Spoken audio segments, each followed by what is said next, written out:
Welcome back, everybody. It is a Tuesday evening, and we are just one day out of a Lions game, unlike our usual 2 days. So it is going to be a little bit more digested, settled, a little bit more fun to talk about. But as always, we got Julius and Nick. We got a full crew today.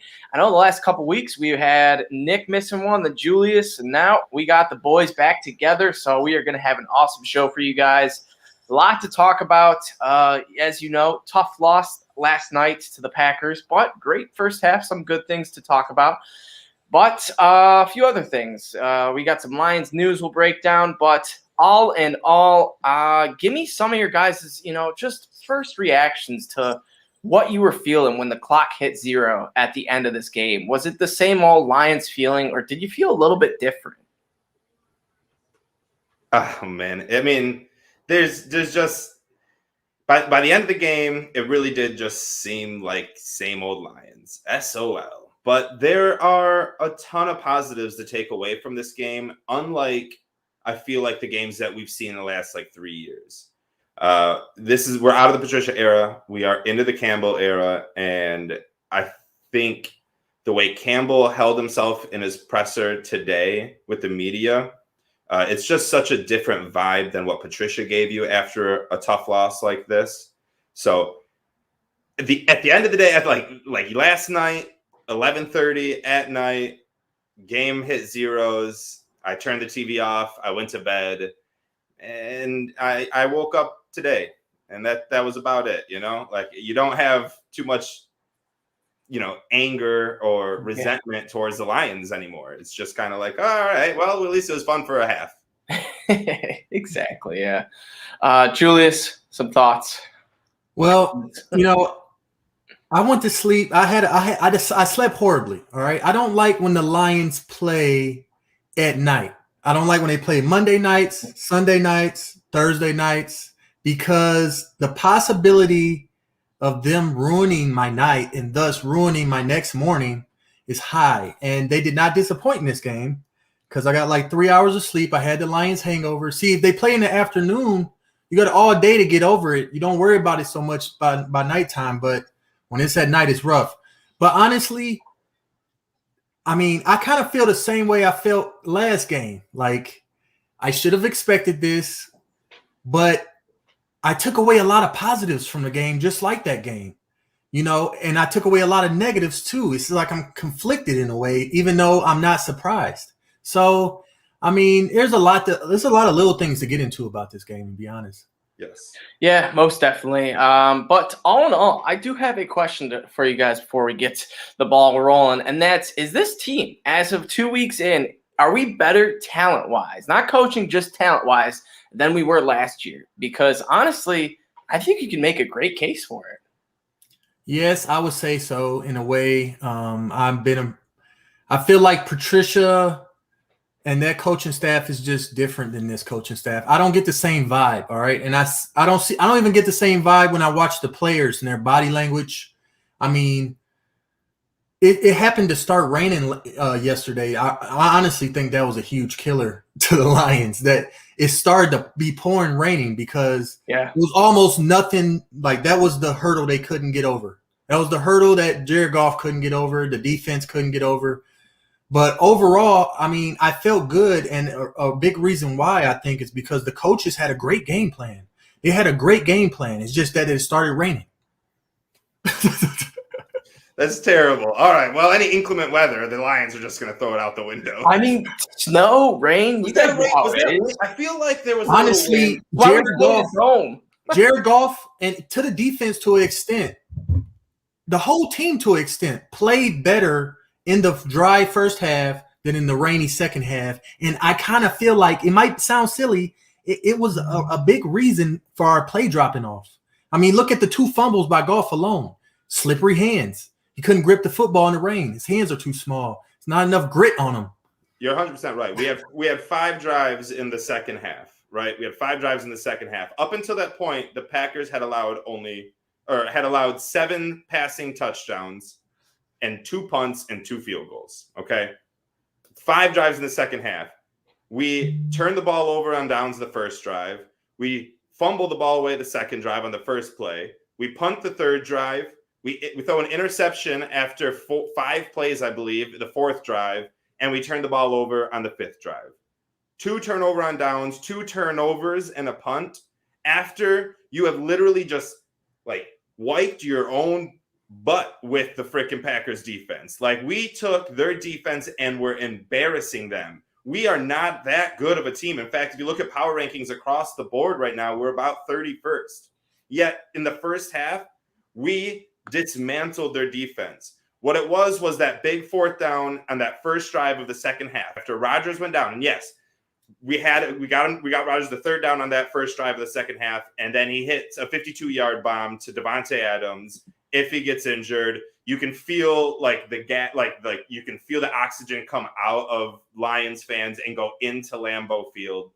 Pumped the fire, and then he hits Tanyan on a beautiful pass with Alex Anzalone literally hanging on Tanyan like a monkey on a tree is what it looked like. He was just hanging on, and Tanyan still makes his catch with a great throw. Like, it is what it is. 21-17. That turnover on downs in our own red zone. Had we just kicked a field goal there, it's 21-20, and maybe Goff doesn't fumble the ball next. Yes, the rain comes. Who knows what happens after that? But it's not 21-17. Rodgers goes down, scores a touchdown again, 28-17. Now it seems like we're suffocating. We're in a room full of smoke, and we're trying to find the door to get out. However, if it's 28-20, that fire is just being lit. You still have plenty of time to call 911 and get the fire truck there and save your house. We go for it, and that's ruthless. We went for it 3 times, and we got it once. That's how we're going to be. Like, we have to be okay with that. It's just a lot more fun to watch teams like Arizona and Baltimore do that, who have a quarterback who can RPO it on that fourth down, because that seems the way to get it. And Jared Goff ain't doing that. I saw one RPO today. Yeah, we did see the one where he took off, he burned it, and it was like a play call where we were like, did Anthony Lynn just call that? I actually think there was like 2. Didn't he start the game with an RPO? Run to the right, run to the left? I think he may have, yeah. Yeah. And then there was another one, like a bomb one, like a good one. It was pretty surprising. But yeah, I think I like the decision to, 4th and 1, go for it, because that's been kind of the trend where we're all, anywhere around the 50-yard line, inside the 50, we're going for it. As long as Campbell just sticks to that the rest of the season, I'm fine with that. But if he starts to, switch it up, keep like punt, field goal, then go for it, that's where I'm like, okay. None of that. On that 4th and 1, you got to think too, we had been literally running all over their defense. I agree. I think we should have ran it there. Seems like we have a fullback on our team. If we want to do an I form, run it. Swift is he can't be tackled. Like, I love Jamal Williams, and I'm glad he's doing well for us. It boggles my mind that this team isn't doing, like, giving Swift just everything. And I know it's like injuries. I don't care, dude. If you're not ready to take a 30 carry load, then don't come on my field until you are ready. And if you're on my field and you're as good as Deandre Swift, we need to be feeding him the ball. Feeding him. So I think he could have got that first down. I wish we would have ran that. Yeah, it was. And I want to say we did convert a 4th down earlier, either that drive or the drive before, and we passed it. So it was weird. I felt like, I don't know, maybe play action if we do pass, or look at other options, because it seemed like Goff just had one option in mind, and it was, was it Cephas there? Or Cliff, I don't know, whoever it was, but I know Amon-Ra was wide open. He beat his man on the right side, and that was an easy first down of Goff. Swift and Amon-Ra was wide open. All he had to do was look to the right, and he wouldn't even. Cephas was covered, and it was a tough little short, little shallow out. I mean, he should have looked to the right, but those things happen. It's weird that the whole game we were quite balanced. Like, especially the first half, we were very run pass, extremely balanced. Awesome to see. Anthony Lynn was calling the perfect game. The only drive we had to punt on in the first half was a drive that the refs were not going to allow us, which the refs is something I want to get into in a little bit. But it's weird on 4th down, and even I believe on 3rd and 1, we passed it like 5 of the 6 times. Like, we committed to the run, and we wanted to run, and we were doing a great job of running. But then all of a sudden, 4th down came, and we abandoned it, and we trusted Goff's arm, which is not how we're going to win games. And I think we need to – I hate to keep going back to this. This is the last time I'll bring it up. But again, it's just like we were balanced the whole time. Why were we not so balanced on 4th and 1s and 3rd and 1s? I didn't like that as much. Is Goff better than Matthew Stafford? No.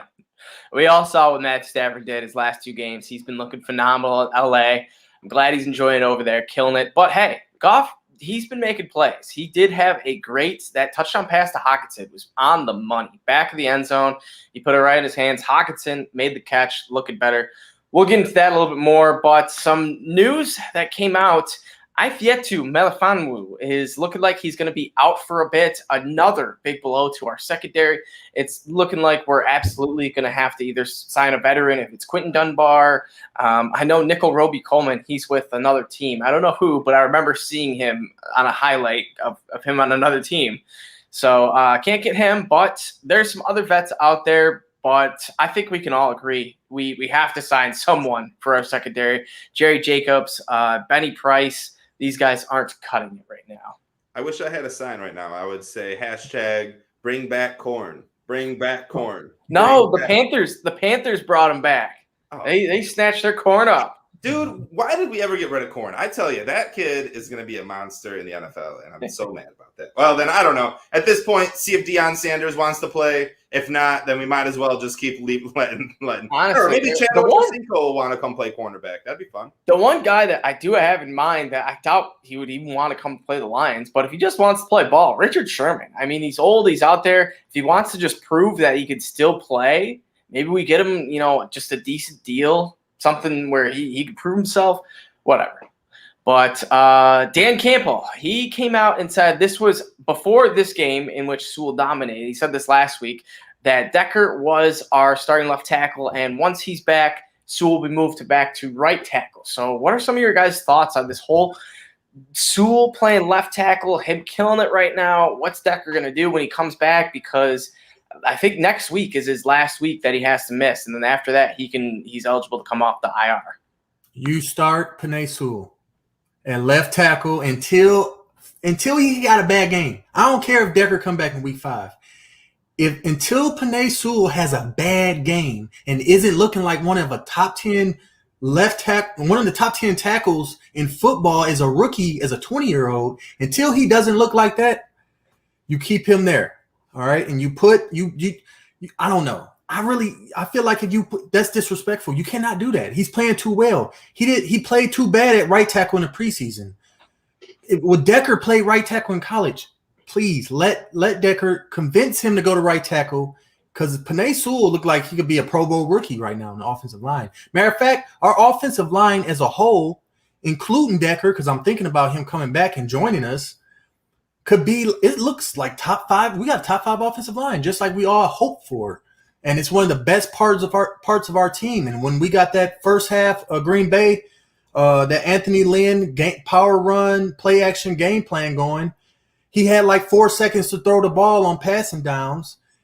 We had huge running holes for Deion. Like you're right, Nick. Deandre Swift and Penei Sewell is a big part of the reason why he needs to be getting Alvin Kamara type touches by the numbers per game. Like I'm talking about 15 carries, 15 targets per game, because he looks damn good, and he looks just as exciting as Penei Sewell looks on the offensive line.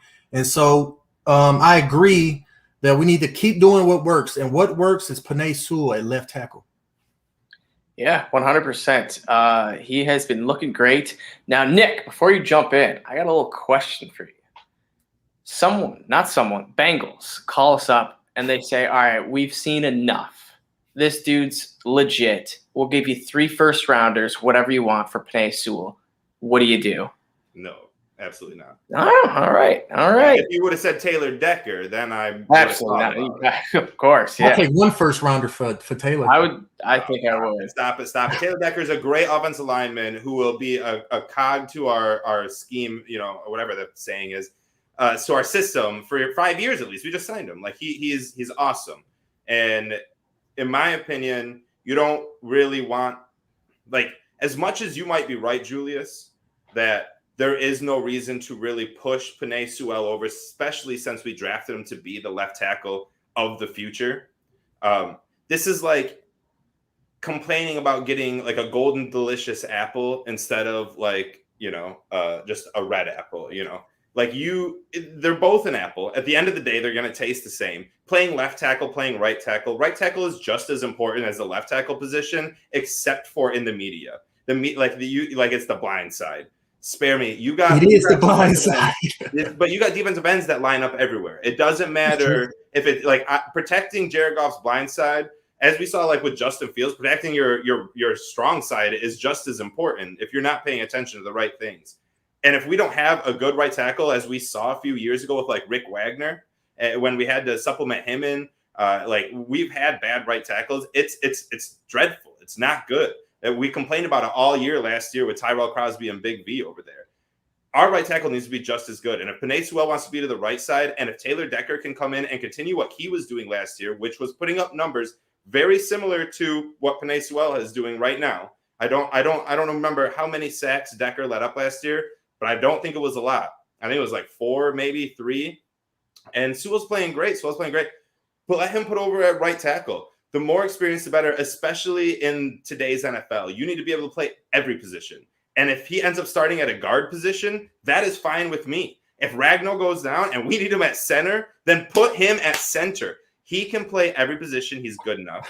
Obviously, we want to keep him at tackle. But right tackle, left tackle doesn't matter. And why are we going to try to teach an old dog new tricks rather than a new dog who's already learned almost all the tricks to play right tackle? Even though he's successful at left tackle, he's already done everything to learn the right tackle position, where Taylor Decker, with no offseason and no practice probably towards it, we'd be like, have fun, bud, and good luck, Jared Goff. Your blind side won't be hit, but good luck with that dude running on you every single play, staring you in the face. So let Sewell at right, let Decker run at left, let Jackson run it, let Ragnow run it. Our offensive line, did you see how much time Jared Goff had coming into the game? 3.28 seconds. Second most of his career. Second most in his career. You took the words out of my mouth.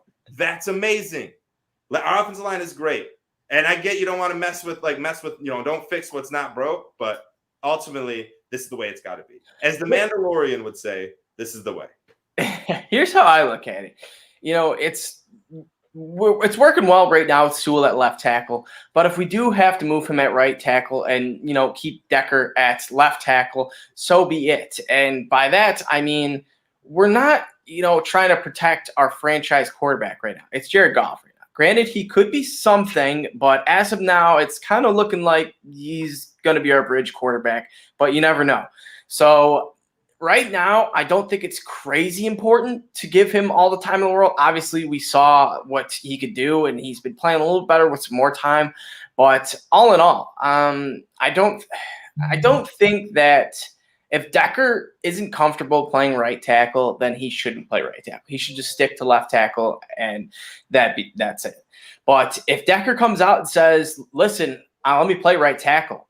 This Sewell kid's killing it," That's then awesome. That could be. That's the best case scenario, boys. Exactly. I'd put an honorary captain right there and right then and there. Like, that'd be awesome. And then speaking of Penei Sewell, I didn't even know this. Last week, he became the youngest left tackle to start in NFL history, and he is currently the youngest NFL player active right now. So 20 years old, dude can't even drink. He's set to turn 21, I think a couple weeks, early October.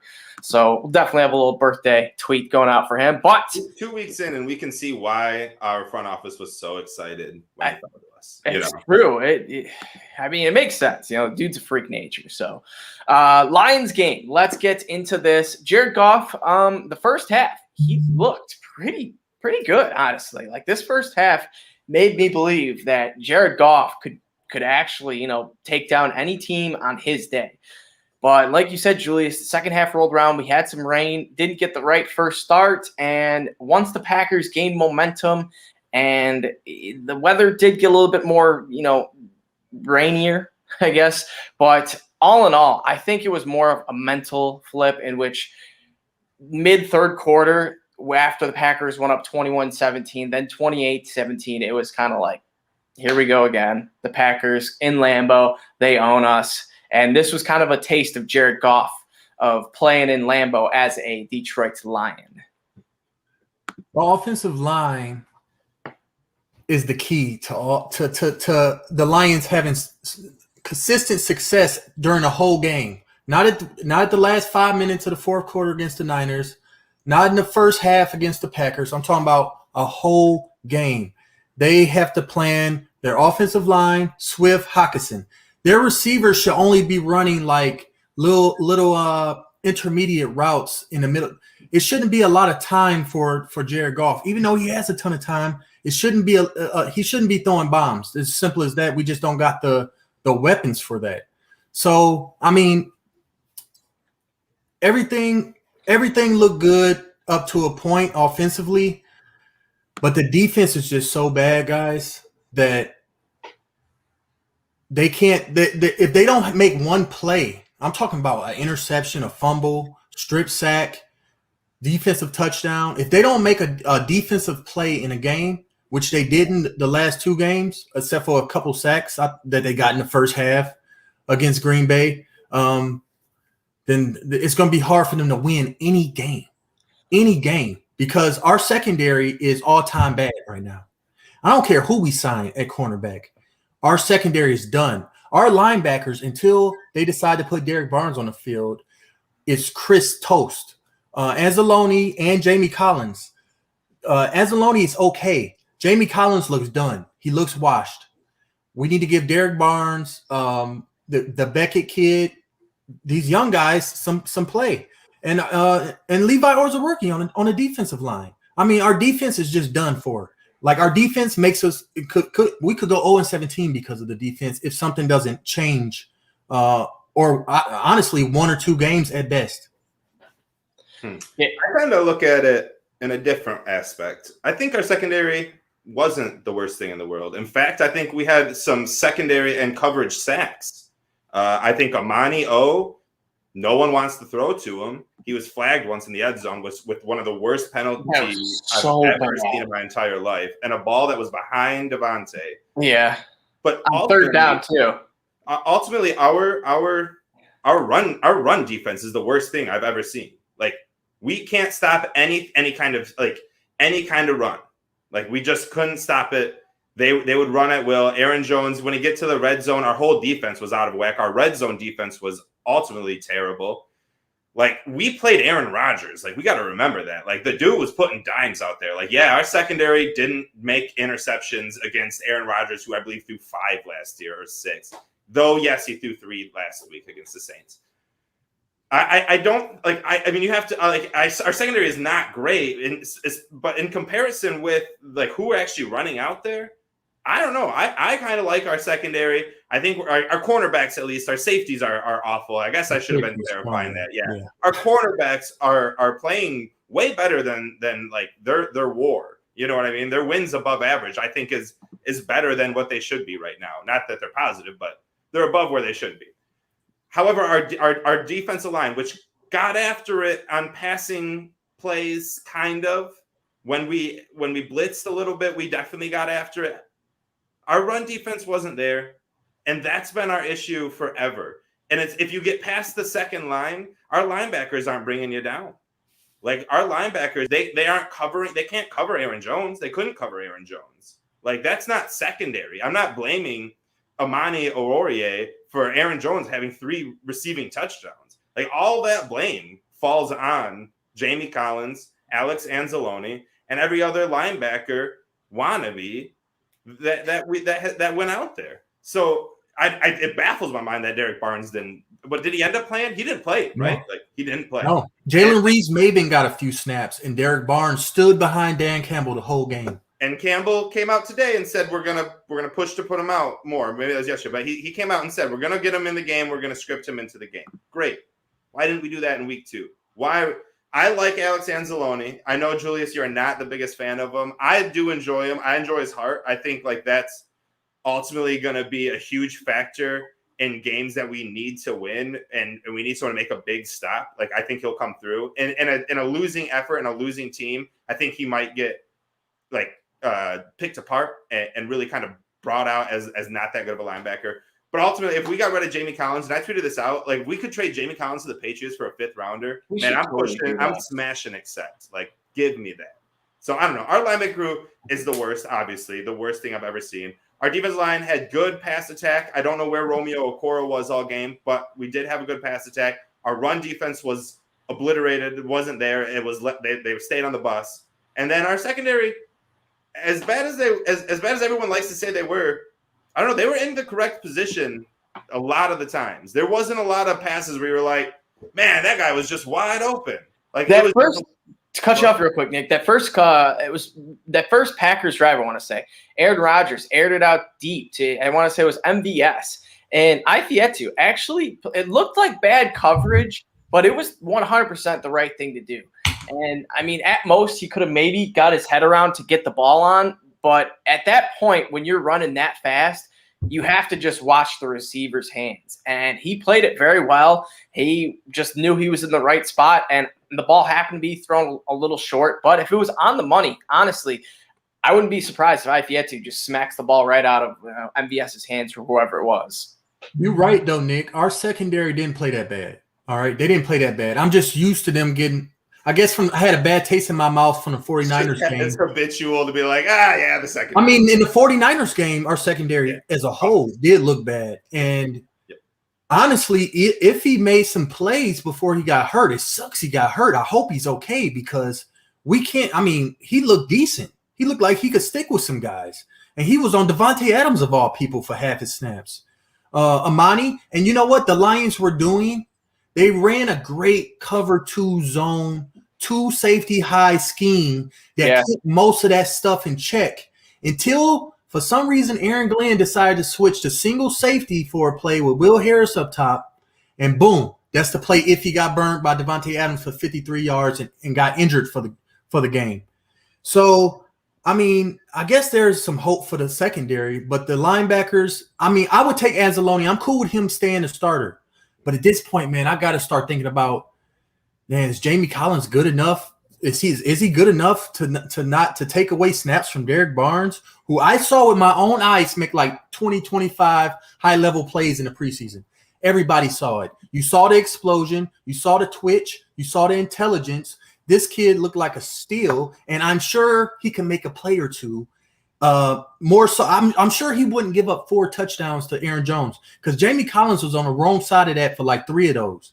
3 of those just totally looked done for, burnt, lost, a step behind. I mean, I say I'd give the Barnes kid a shot. The secondary, AJ Parker, he's actually continued to grade out as one of the best corners in football, even with limited snaps, just like in the preseason. So, I mean, why not start him? I don't know if he's nickel only, but, I mean, I like A.J. Parker. Even Bobby Price made a couple plays at the end of the game. I mean, it's ugly, though, right now. It's ugly. It's just ugly. I had to look up who Bobby Price was. I'm not going to lie. He's a safety. I don't know who this dude is. I got to figure this out real quick. Yes, he did make plays. And to run right back to Jamie Collins real quick, Campbell came out. Campbell was in his presser today, and Dave Burkett asked him, what do you feel about the lack of effort shown by Jamie Collins? And he beat around the bush, ultimately saying he was a mismatch on 3rd down. We like him still, but we need to we'll see what happens, is like how he finished it out. We'll see how it goes, I believe the correct term. We'll see how it goes. You know what that tells me? He's going bye-bye. He gone. Because Collins – there's one thing, and Campbell even said it earlier in the presser, and I know he was saying it because of Collins. He said there was one thing: drive, just all day, 60 minutes, no stops. People are making it real easy right now, basically, for him to who's going to be with him to the end, who's going to sink on this ship with him and do everything they can to raise it up, and who's going to jump off, and try to sneak on with the women and children onto the boat and row away like that dude in Titanic did. Collins isn't it. He's a Quinn acquisition. He's only here because of his name, money. If we trade him away, I believe it's a $3.3 million dead cap hit to us, which is nothing. The Fords wipe their butts with $3.3 million a day. That's just what their toilet paper is. So we need to just trade him. If someone will give us a set, there's got to be linebacker thirsty teams out there. The Saints, maybe. I don't really know, but there's got to be a team that can trade away a 7th-round pick for Jamie Collins. And 7th round now. Oh my God, dude! I'll take yesterday's newspaper for him. Throw in it's like some grass clippings, and you got a deal, dude. To go back on what you're saying about the run defense, I will play a little devil's advocate. Say on paper, it wasn't that bad. They only had 96 rush yards in total. Aaron Jones only averaged 3.9 per carry, had 67 yards total. He did have the 1 touchdown, but what it was Aaron Jones just sliced us up. And for the most part, it was him catching the ball. He had 6 targets, 6 catches, 3 touchdowns through the air. So part of that, I think some Lions fans, even maybe you guys, I don't know, are just thinking Aaron Jones torched us. Our run defense is bad. But if you look back on it, the longest of the game was a 9-yard rush. So no one had a first down rush, which is pretty good. Jones didn't rush over 4 yards, solid, and only 1 touchdown rushing, not the worst. So all in all, I think we held Jones in check. Not Jones. We held the rushing game in check. We did not hold Aaron Jones in check. He did whatever he could to just torch us with the 4 touchdowns, and because he knew that I needed him to light it up so I could beat Julius in your league. So thank you, Aaron Jones. 3 touchdowns was. Hey man, he helped me win, and the other I forget, the one league we're in on ESPN. So that one, I needed him there. I thought I was toast, but the big money league. Yeah. Oh baby, that's a big money league. That was a nice one. That was a nice win. But moving on, let's talk a little about Quintez Cephas. He had 7 targets in this game, and he looked pretty good. He led the first drive with a touchdown in which he had 2 phenomenal catches, routes run, whatever you want to call it. But Quintez Cephas, do you think we need to get the ball in this guy's hands more, or do you think this is kind of just one of his flash games and he'll just be same old, same old? He is the Lions' #1 wide receiver. Even if Tyrell Williams comes back from, not if, but even when Tyrell Williams comes back from concussion protocol, Quintez Cephas is the man. He's the man. And had he brought down the Odell Beckham catch that he was inches away from grabbing, he would have been the #1 fantasy football ad. The #1. And still today, I was just typing out earlier before the show my top 5 waiver wire articles. He is still #1 because the Lions are going to be down a lot and often. And I don't have any trust in Tyrell Williams or honestly Amon-Ra St. Brown right now. It's just, I mean, he's young and Goff doesn't trust him. It is what it is. But he does trust Cephas, and Cephas has proven it. And you know what I thought about when he didn't bring down that catch? Maybe I'm wrong. Wasn't our tweet the picture of freaking – wasn't that Cephas? That was Cephas, man. He can get up. He can make plays. He's OBJ 2.0, bro. Get him out there every rep. I don't want him out of the game. I want him on defense. He can probably play safety better than Will Harris. Get him on defense. He can probably kick better than Siebert. Let's have him play everywhere. So I love Cephas, dude. Yeah, he's our only hope right now at receiver. Like he's literally, our Princess Leia. He's our only hope. If you list players that you think about as part of the future of this team, he's starting to become a part of that picture, along with Swift, Hockenson, Cephas, the whole O line. And Amon-Ra St. Brown. Hopefully, Amon-Ra St. Brown gets open, though, guys. He does. He gets open. It's just that Goff don't be looking at him. Exactly. I was like 3 times in this game and 3 times in the San Francisco game, I looked at Amon-Ra St. Brown wide open. I'm like, he's picking dandelions. Honestly, get him the ball. Yeah. I will say, Amon-Ra, he did have at least 1 drop I know of. Kind of hit him in the hands, or didn't even hit him in the hands. One right through his hands. But that was like it was over someone. Yeah. He had to go like this. It was like 3rd down too. It was a big target. Like he did trust him for that play, and he didn't haul it in. And you could tell he was pretty pissed about it. But you do got to bring that in if you're going to. Pouring raining. Yeah, the rain, man. But yeah. I agree with you, Nick. Cephas, he should be our 1. This dude has made enough plays, has shown enough highlights, enough playmaking ability where he absolutely needs to be our 1. And if he can be, guess who's been an awesome #2 his entire career? Tyrell Williams. So honestly, Tyrell and Cephas, that could be a nice 1-2 punch. Let Amon-Ra grow. Don't rush him, force him into a role that he's not ready to step into. And, just let Cephas make big plays. We've seen it now. He can get up for the ball. I want to be very clear when I say make him our number one wide receiver, as in give him 4 to 6 targets. Like, other than that, everything needs to be going to Hawkinson and Swift and Jay Will. That's what Goff is best at. I do not need Jared Goff to become Matthew Stafford. I do not need him to chuck that ball 50, 60 yards on the field. We saw he had pretty dang good accuracy with his long ball, with the Cephas almost catch, with the Hawkinson touchdown.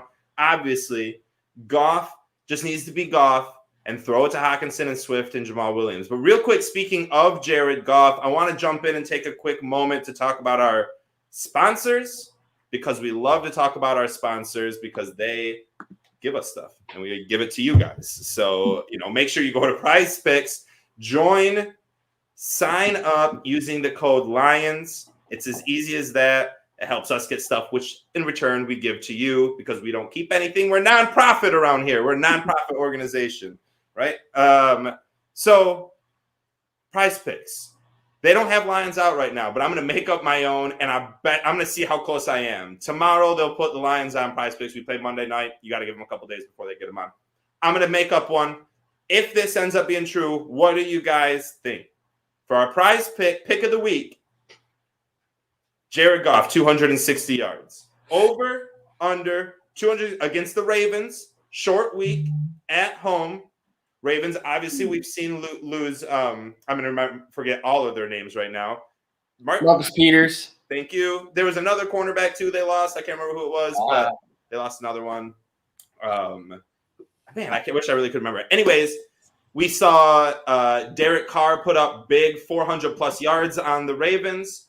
We saw Patrick Mahomes score 35 points or 34 points against the Ravens. Their defense doesn't look like it's the Ravens of 2000. Ray Lewis and Tony Siragusa and Terrell Suggs running around. Ed Reed, obviously, running out there. This is a different Ravens defense. So, Lions, short week, at home. 260 passing yards for Jared Goff. Julius, over or under? We're going to start with you, brother. I want to say over because I believe it's possible, but I'm going to go under because if the right game plan is brought out, and I alluded to this with Deandre Swift, TJ Hawkinson, the offensive line, Quintez Cephas here and there, play action, power run. He could only have like 200, 220, 230 yards, maybe throw a touchdown or two, and Deandre Swift go off, and, the Lions could have a great offensive day. I'm not even about to say they're going to win because we're going to get to the preview later, but I'm going to go under with the Goff 260 this week. But it's possible that he goes 260, but I feel like it's a 70-30 chance under. All right, I'm going to take the over. I think Goff bounces back at home. He threw over 260 last time he was playing in Ford Field. The Ravens D, you mentioned, Nick, was banged up. Marcus Peters gone. The other cornerback, or it's like something Smith. Johnny, I don't even know, but it's killing me. Anyways, but over 260, I think it's very possible. I think there's going to be a lot of garbage time. But I will say, the Ravens run the ball a lot. So there could be a lot of clock chewed off by Lamar Jackson, Tyson Williams, Latavius Murray, Devonta Freeman, and hey, who knows? Le'Veon Bell might get active for that game. But all in all, I think the over hits just because I'm an over guy. I'm glad you brought up Michigan State Spartans because we all know Michigan State is killing it this year. They are a team to be reckoned with. Just took down Miami. Michigan fans better watch out because hey, man, that game, that's going to be a fun one. It's going to be a good one. Jared Goff, 260. I'm also taking over. I'm siding with Adam. Julius, you're on the island, brother. We'll see who wins. For everyone watching, Peter, Christopher, Fauser, I believe. I don't know if I said that right. Probably didn't. Oh, Christopher. Oh, Topher. I hope he goes by Topher. Benny the Jet on here. Gavin. I mean, Adam's mom's probably listening. Hopefully she is. Everybody, type in your answers. What do you think? Who do you think is, or who? Where do you think Jared Goff finishes? Over or under 260 yards against the Ravens? And then go to Prize Picks, sign up, and use the code. Everybody say it on 3. 1, 2, 3. Lions. Use the code Lions. Love it that we rehearsed for hours for that one. Huh? Yes, we did. That's good. But back to the Lions game. So far we've talked about Cephas, Hawk, but we did talk a little about Swift before the game, so let's talk about him now while we are talking about the game.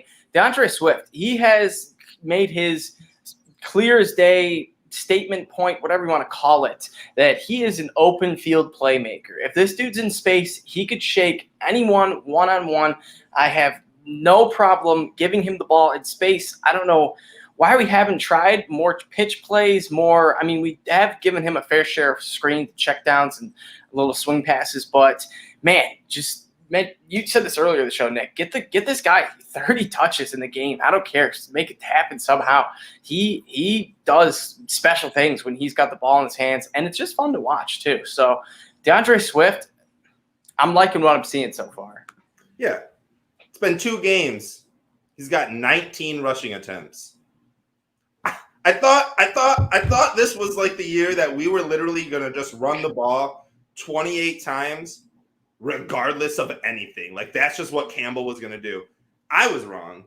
I mean, he is like in the first game I believe he was split in 50-50 with Jamal. I believe this game, did anyone catch? It was 8-7 Swift. Wait, what was it? 8-7 Swift.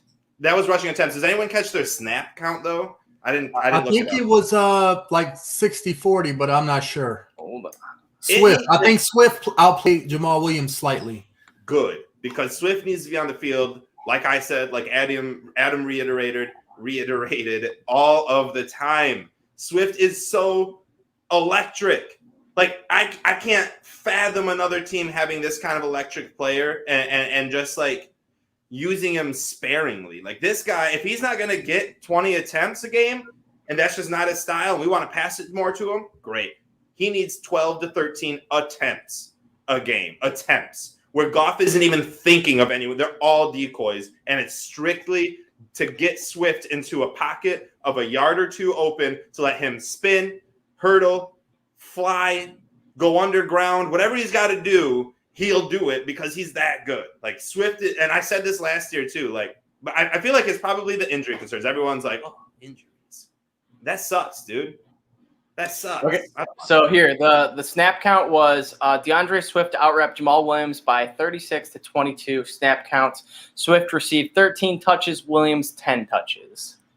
Hey, listen, if they want to have them on the field at the same time, I'm cool with that too, and I think it's smart because Jamal Williams can go in motion. He can go pop out to the slot. He could pass block.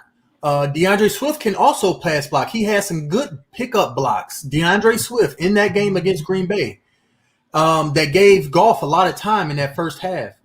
But Deandre Swift has special ability at running back. That's, like I said, the only player I see Alvin Kamara. That's what I see. I see this little gadget player that – or even Aaron Jones. Aaron Jones was a little more power-oriented than Swift, I believe. But Swift has great vision, and he has great agility, and he knows where the spot to get to. Jamal Williams, he also has great vision.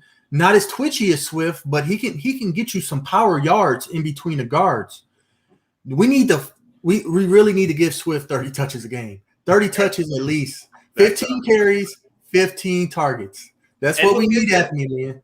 He'll get that if we ever have a lead at the end.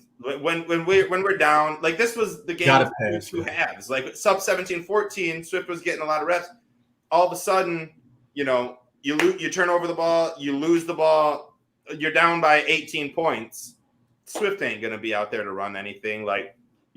But the way for us to like get that is to continue to just run with Swift, dude. Just run him out the building. We need to lean on him. He is a playmaker. He is the closest thing to Barry Sanders since Javid Best, I would say. Yeah, I agree. He's honestly been one of our biggest playmakers in a while, honestly. Like there's the guys, like I think he's getting into the category of like the Calvins, maybe not that high, but into, I will say, like the Golden Tates, I should say. the Gold Tate, the Stafford, where you're getting close to A class, but could definitely hit that A+ class ceiling. So Swift, he is definitely impressing us all.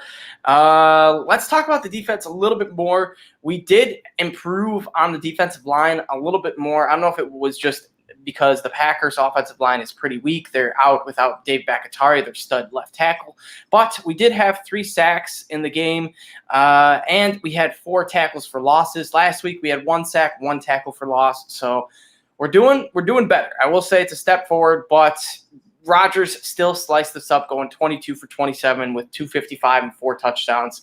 So never good. But all in all, you guys think that a 3-sack game is our ceiling? Do you think we could get a 5-sack game? Or do you think, we could get some multi-interception? I mean, we didn't have an interception here. We dropped one. But do you think we could get into a multi-turnover team, I guess?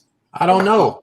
I don't know. Ask Aaron Glenn, because if he put Derek Barnes in the game, he might get you a pick. He might get you a pick 6. He might get you a strip sack. He might get you a 5-yard tackle for loss. Play Derek Barnes. Our linebackers all love the Alzalone. He has guts, but he does not make plays. I have not seen a play made by Anzalone. I've seen some hustle plays, but I'm talking about a play, an actual play that helps our team win. And AJ Parker, same thing with him. It's possible. It's possible, okay? As far as the defensive line, I'm thinking of a guy like Julian Okwara and Levi Ozarurke. I want to see those two, okay? Romeo Okwara has some good bull rushes in that game, just like he always has. Good bull rushes. Sometimes they make it home, sometimes they don't. Nick Williams caused a lot of havoc. He's a great situational interior pass rusher. Trey Flowers didn't even look that good in that game against the Packers. He at least against the run, every time I saw him, he took too wide of an edge or he couldn't get off the tackle. I don't know, but it's possible that it's not our line. The Lions defense is not, I mean, they're bad, but there's some little weird hope that they could become something more. And I think we go back to saying those coverage sacks Nick was talking about.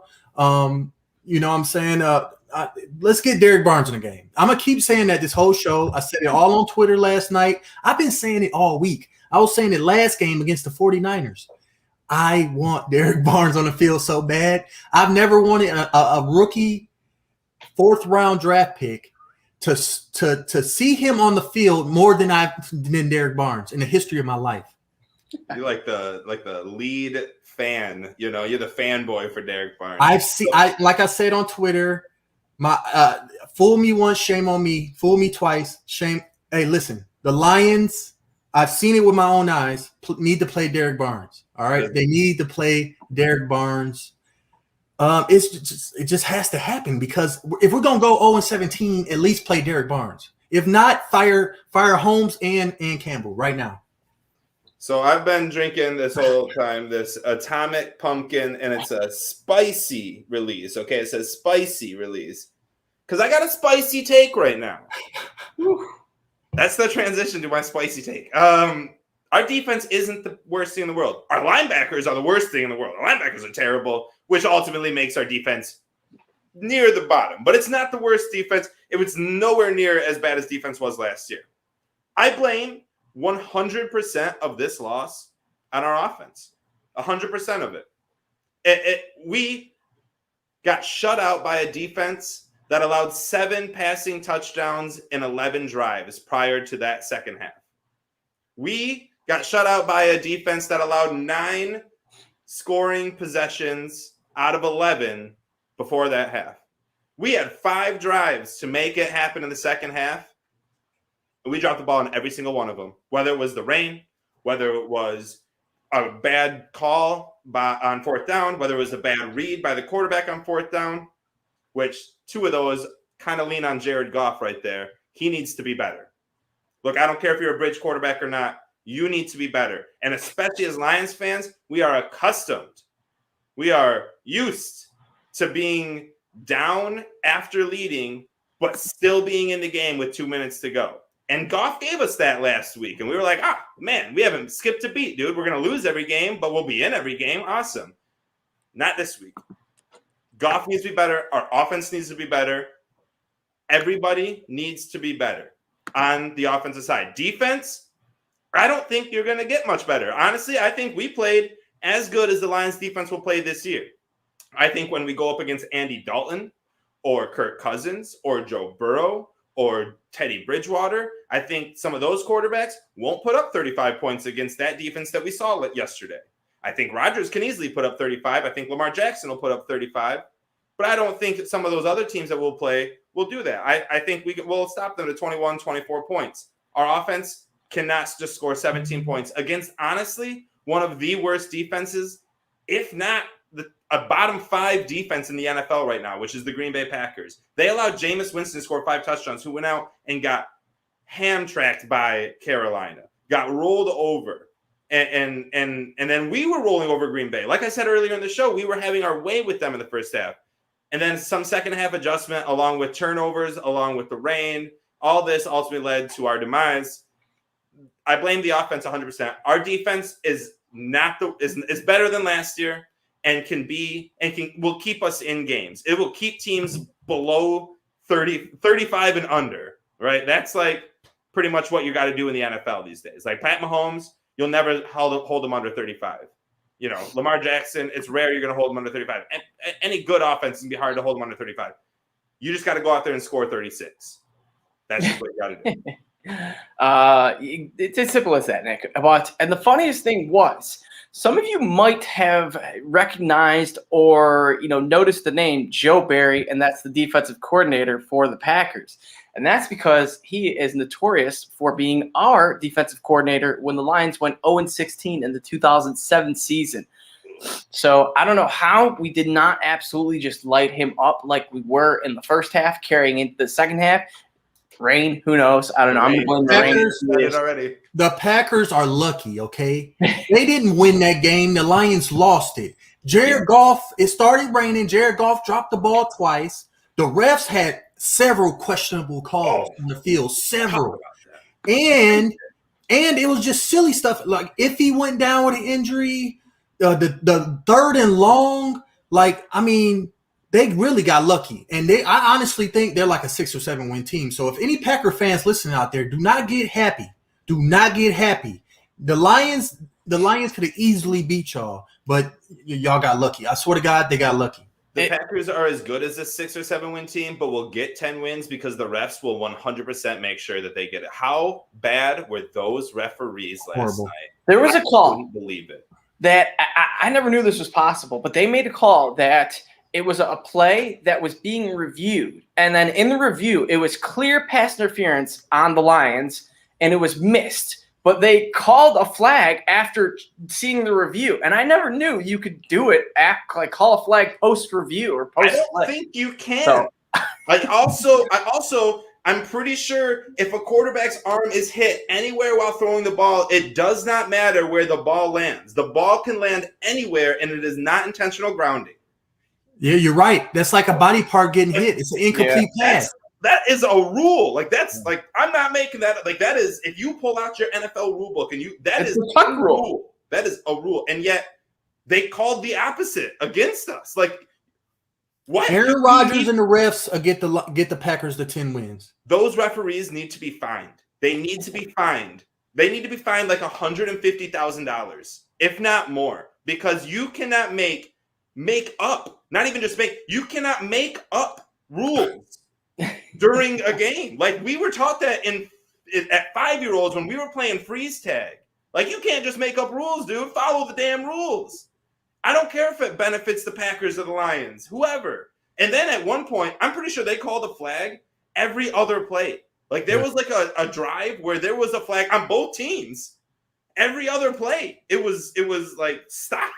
I forget what drive it was, but there was a play where the Packers cornerback committed clear as day pass interference on whoever it was. And the ref had the most pissed off look on his face when he had to call this flag and announce pass interference, defense, Packers. You just gave the Lions a first down. That dude did not look happy. And next play, holding Lions. Bring it back. Okay, bring it back. That iffy pass interference on Devontae Adams on 4th down in the red zone was a killer. That was a killer. That was just as bad as the that was the Monty one. Oh, Amani wasn't iffy. Same thing though. It was a huge play. It was a huge stop that we got that we didn't get. Dude, like you can't have referees control the game like that. You just can't do it. Oh, terrible.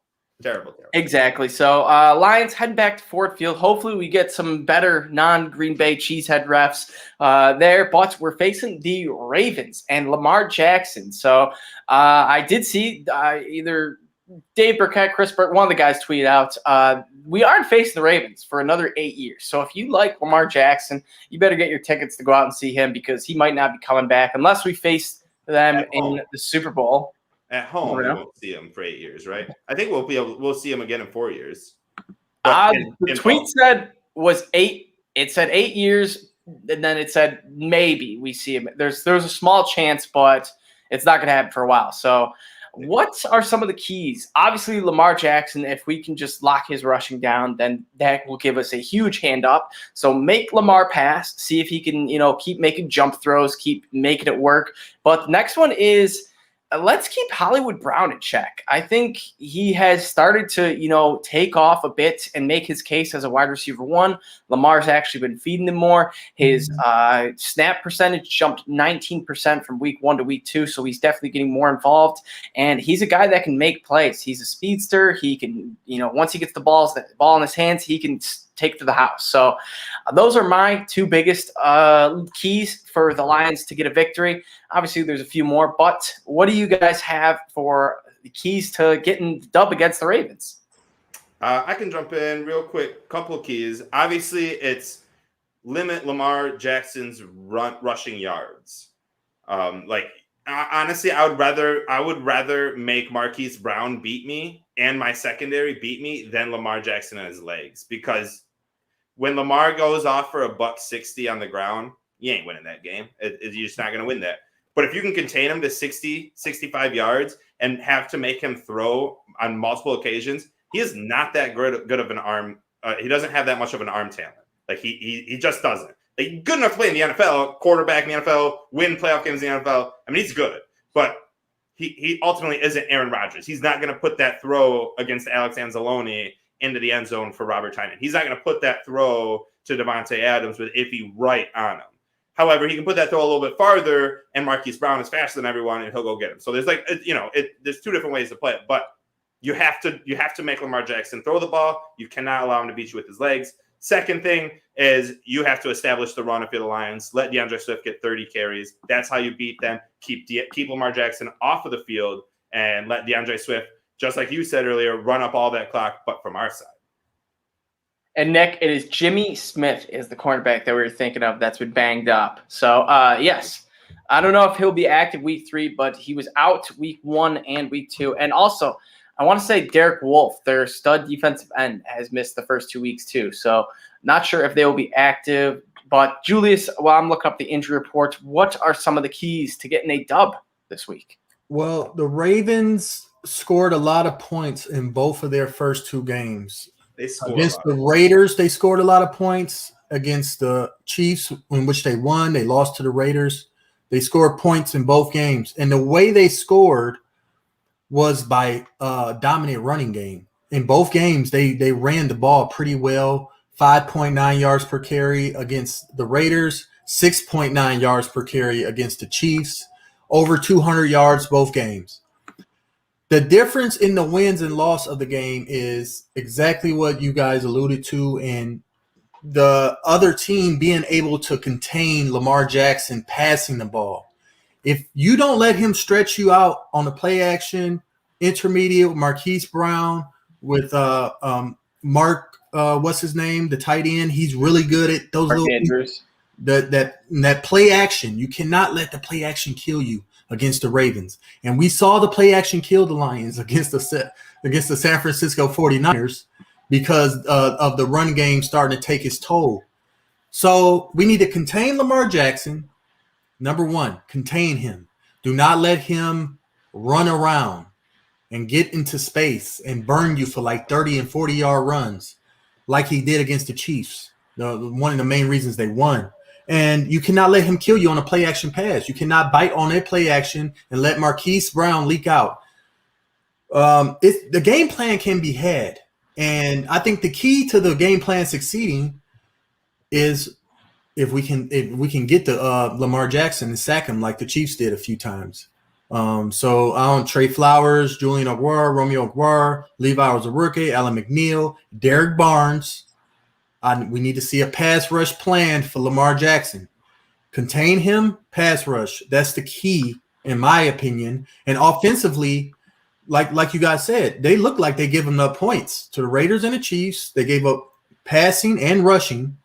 So just bring the game plan we talked about. Deandre Swift heavy, TJ Hockenson heavy, offensive line, power run, play action, Quintez Cephas. Keep it simple. And there's a path to success, but do you think they're gonna do it? Yeah, way to end it. Do you think they'll do it? I will say the Ravens are still banged up. Derek Wolfe questionable, Jimmy Smith questionable, Ronnie Staley questionable, offensive tackle, and Brandon Williams questionable, who's a starting nose tackle. So 3 defensive players questionable and a starting offensive lineman questionable. So if a couple of those guys miss, then obviously that'll be nice for the Lions, but I would be surprised if all 4 are active. Real quick, though. Remember what we saw at the end of San Francisco game? Remember what we saw in the first half of Green Bay game? If I'm calling Dan Campbell and Aaron Glenn and the coaching staff out again to see if they could take something from those 2 games, those pieces of games, and bring something whole onto the field, a consistent full game effort schematically and effortly, even if we're down a couple in the secondary, it's still a chance. All right. Let's see if the coaching staff can get this team to play a consistent game for once and not just look great for a piece of a game and then look trash for another piece. And refs, stay out of it. Yeah, got that right, refs. Stay out of it. You don't want any silly business here. But yeah, Julius, you hit the nail right on the head. You got to keep Lamar Jackson in contain. And it's not just, keeping him to his rushing check. It's just his playmaking ability, where we saw Russell Wilson do it to us a million times, in which he runs around, circle, loop, back and forth, crazy 8. And then next thing you know, he's either running for 20 yards or has a wide open Hollywood Brown who's found his way open in the field. So I think we got to keep Lamar contained, make him pass. But all in all, for a game prediction, I think we're going to see another high-scoring one. I think it's going to be a little bit closer than last week, but I'm feeling a 35-31 Lions loss. 35-31 Lions loss. Julius, what do you got? In the vein of my rant I just had about the Lions and their prospects for this Ravens game, I'm going to pick them to lose a close, hard-fought game, 30-27, Baltimore. Calvin Johnson is being honored at this game. That's right, yes. Do you think it's possible he suits up? So here's my theory of this game. Calvin suits up for the second half. We need him bad. We got a couple injuries. DC's like, CJ, we need you. It's like, all right, let me put on my old uniform. He catches the game-winning touchdown. Referees call it incomplete because he didn't contain the ball. But Lions will somehow win. I got the Lions winning this game because of Calvin Johnson being honored. We're going to go out there. We're going to out-duel Lamar Jackson. He is feeling high off of that victory along with the Ravens, probably overlooking the Lions. This is what we in the betting business call a trap game. Give me Detroit at home, 34-33. Detroit game-winning Austin Seibert field goal. Oh, I like it. Kind of like the game-winning Matt Prater field goal that the Cardinals hit against the Vikings, in which, hey, Matt Prater's still helping out the Lions and keeping the Vikings in the bottom with us. So we're not alone. That, dude. I put out a tweet talking about like way to go Agnew and Marvin Jones, and some kid responded. He was like, "Once they're not a Lion, I don't care about them. They are not mine. I do not root for them." And I was like, "That's way too ruthless." Like, dude, way to go Prater. Way to go Agnew, Marvin Jones, both having touchdowns. Agnew's got the longest touchdown of the season too, which is kind of cool. So I think it's the only kick return too this season, which is a little cool. But our kick return needs to be better, dude. We let Kylan Hill get like 40 yards against us twice. We got called back, but still terrible kick return. Yeah, absolutely. All in all, I think it's gonna be a fun game. But what I hope for is when Calvin comes out on the field, I want to see the Lions be the loudest they will be throughout any time this season. I don't care if Goff throws a Hail Mary touchdown to walk off. I want to show Calvin Johnson that he is the tied for most beloved Lion of all time alongside Barry Sanders. So Calvin Johnson, he literally also came out and said that all he wants is his $1.6 million and just no strings attached. Just give me my money back and we'll be all good. And the Lions, like you said, Nick, they wipe their butts with that change. So they need to give him 1.6 and say, hey, we're going to match it and donate that to your charity. Fuck anyone who thought this show was about Ted, because I feel like we're just about to ramble for the next 20 minutes. However, and I've seen this from multiple people, and I've tried to do so much research on it, I cannot figure it out. It seems to be illegal for the Lions to do that. Like it seems like, and it makes sense. The NFL teams can't just give out money to players, or ex-players, I think. Like that would fuck with the salary cap. You can't just be like, all right, dude, I'm signing you to $1 million a year, but I'll give you $10 million on the side. Don't worry about it. You know what I mean? So I actually think it's illegal for the Lions to just give him $1.6 million without making him actually do like Lions work, which he's like, I'm not going to do. And it's like, okay, so here's what needs to happen. Old Sheila Ford needs to go take the Q line out to a cab, get in a cab, go to his house and slip him a little envelope under the door, and then poof. Why can't we just pull an Illich and bring him a suitcase full of cash and just be like, here, buddy, yours. Hush, hush. Yeah, sign him to 1-day contract for $1.6 million. Honestly, is what we should do. And then that's a 1-day contract. That's $1.6 million that he wants. And that's over.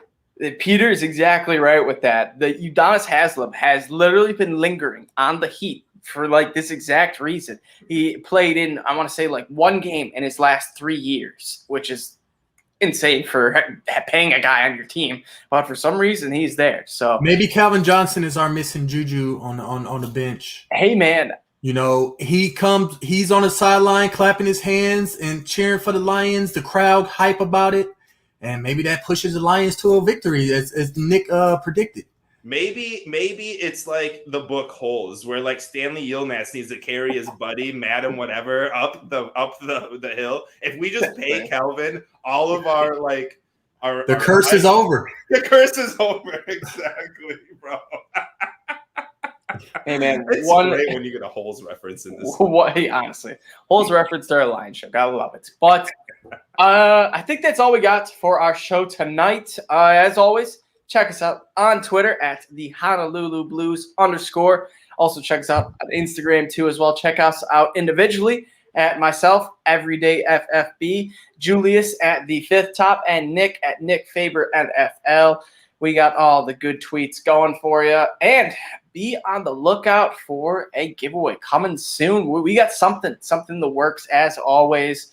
But yeah, it's all thanks to Prize Picks. So go sign up with that Lions code, and you'll be helping more jersey giveaways, more prize giveaways come about. So thanks everyone for joining in. We will see you guys next week. Go Lions! Let's try to make it 1 and 2. Hey, go Lions! Beat the Ravens. You know, Stanley Yilmaz was a Lions fan.